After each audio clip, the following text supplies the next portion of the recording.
Welcome to another show by Incubate. My name is Basil. In this show, we're going to discuss the International Experience Canada, or IEC for short. IEC is a program available for citizens of certain countries that Canada has bilateral youth agreements with that allows citizens of both countries to gain international work experience that will allow them to enhance their knowledge of the country where they're going to be working with. So Canadians can work in that country, and then citizens of these countries can work in Canada as well. So there's around 33 countries that Canada has agreements with. For an example, Mexico, Chile, Hong Kong, Taiwan, Spain, Italy, etc., etc. These citizens, or citizens of these countries, can come to Canada and work full-time for 1 or 2 years, depends on their country of citizenship. The way that works is as follows. There are 3 different categories under IEC. First is called working holidays. Second is called young professionals. And the third is called International Co-op.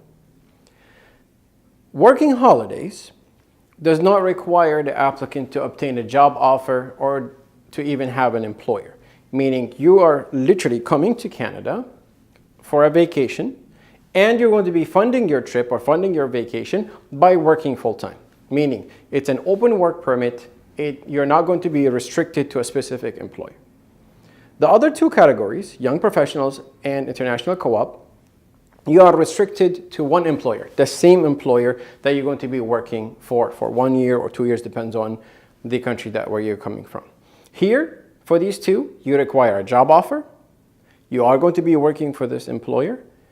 And the experience you're going to be gaining in Canada has to be related to your education or your field from back home. The difference between international co-op and young professionals is that as a young professional, it means that you have completed a post-secondary degree in your country, and you are going to be coming to Canada as a graduate of a post-secondary degree, for example, a 1-year diploma, a bachelor, or whatnot, and then you're going to come here to obtain experience, and you're going to get a work permit that allows you to work for an employer. That is the young professionals stream. For the international co-op, it means that you are currently studying for a post-secondary degree, and part of your studies require you to work. Against this work, against this experience, you are going to be receiving credit to graduate or complete your degree. This experience could be done in Canada. So you get a job offer from an employer in Canada who is going to be giving you a job that is related to the field that you're currently studying, so then you can come in under that stream. So the main difference between the 3 is the availability of a job offer or no job offer. And then also it depends if you have completed a post-secondary degree or not. This is where you will be picking one of the 3. Now, working holidays is the most common, the most popular program because there is no job offer required. The other 2 categories are less popular because they require a job offer. So in working holidays, there are more applicants than there are slots available under this category. In young professionals and the international co-op, there are more slots than there are applicants. So you have more chances in the other 2 categories. Now, when I say slots, that's a quota. A quota means every country, every citizenship has a list. This list allows the candidates from that country to apply, and then they will be randomly selected by the Canadian government to come in and apply and complete the process for the International Experience Canada. The process is as follows. First, you have to show your interest. Showing your interest is called EOI, or expression of interest. After you submit that and you open up a profile for yourself, then you'll be entered into a pool. You will be sitting in that pool, and then based on the season where your citizenship is tied into the IEC, there is going to be a season for that country that will open and close every year.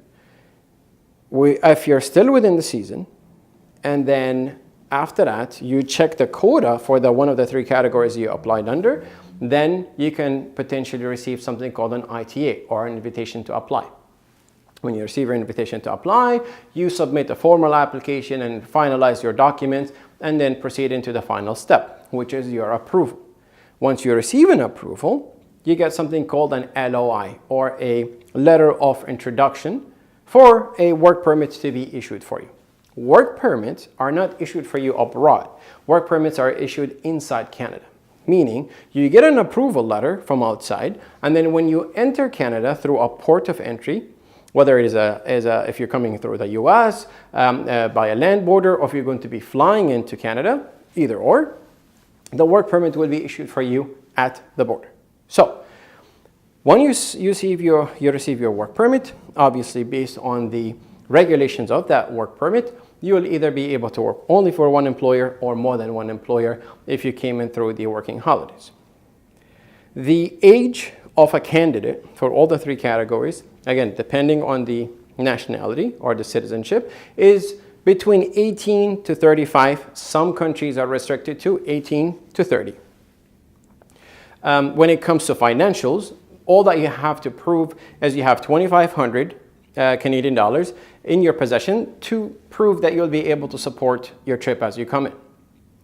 The number of attempts, or the number of tries that you can enter into the system is obviously unlimited. You can try as many times as you want. If you don't get an invitation to apply, you can apply again and over and over and over again. But once you get issued a work permit through the IEC, depending on your country of citizenship, you can either apply twice or be able to get 2 one-year permits, work permits, or sometimes it's only once. Depends on your country. For example, Chile, Mexico, you can apply twice. You can get a 2-year work permit under 2 different categories. Other countries, for example, Taiwan, they are going to be limited to only 1 try and only one-year permit. So, when should I apply? How should I apply? Which is the best program for me to go under? Working holidays, young professionals, or international co-op?